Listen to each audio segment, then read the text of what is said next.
Gregorio V. Tongko versus the Manufacturers Life Insurance with GR number 167622, June 29, 2010 and January 25, 2011. Facts of the case.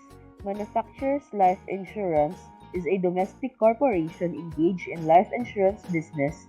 Renato A. Vergel de Dios was during the period material its president and chief executive officer.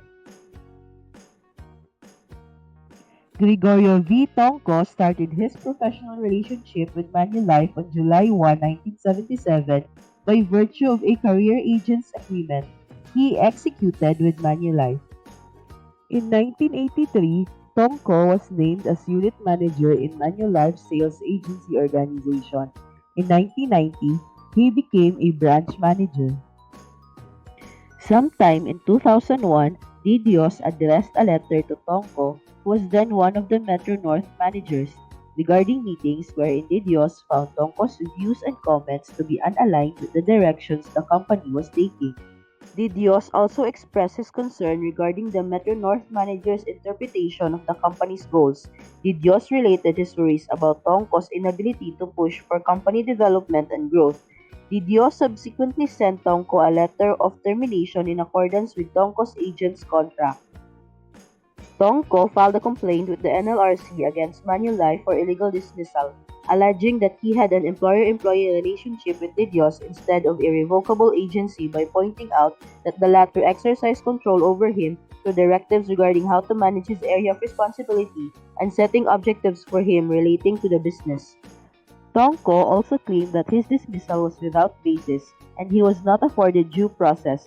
The NLRC ruled that there was an employer-employee relationship as evidenced by De Dios's letter, which contained the manner and means by which Tongko should do his work. The NLRC ruled in favor of Tongko, affirming the existence of the employer-employee relationship. The Court of Appeals, however, set aside the NLRC's ruling. It found that Manulife did not exert control over Tongko. There was no employer-employee relationship, and thus, the NLRC did not have jurisdiction over the case. The Supreme Court reversed the ruling of the Court of Appeals and ruled in favor of Tongko. Manulife filed a motion for reconsideration. On the merits of the evidence presented, the Supreme Court issued another resolution dated June 29, 2010, reversing its decision. Tongko filed a motion for reconsideration. The court is confronted with an issue of whether the Supreme Court erred in issuing the June 29, 2010 resolution, reversing its earlier decision that an employer-employee relationship existed.